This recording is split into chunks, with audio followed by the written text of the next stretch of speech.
आज मेरा हो चुका welcome to my another blog.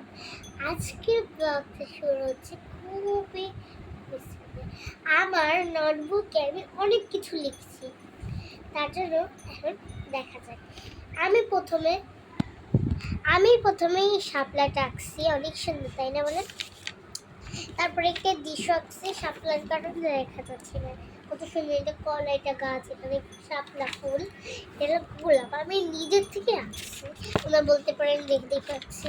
এটা দেখেন মক্কা শরীফ, আর এটা হলো ফুলটা আমার মনে সব আঁকছি। এটা আঁকাইছিলাম সুন্দর করে আমার বোন। এগুলো আরো দেখাচ্ছি দাদা, আসতেছে না এই আমি আপেল আঁকছি, বেগুন আঁকছি, ভাইটামিন আপেল, আবার বেগুন, আবার তরকারি। এটা হলো আমার ব্যাবের মতো দেখতে, তাই এঁকেছি। এটা হলো মসজিদুল, আর এটা হলো একটা দৃশ্য। এটা হলো আবার আরেকটা মিস। আপনার চোখটা ই করতে পারেন, কিন্তু আমি রাবার দিয়ে বুঝতে বুঝতে এগুলো হয়ে গেছে, অনেক সুন্দর হয়েছে তাই বলে। আর এটা হলো আর একটা ফুলদানি, তো দেখালাম মসজিদুল। আর এটা অনেক সুন্দর দৃশ্য হয়েছে দেখেন।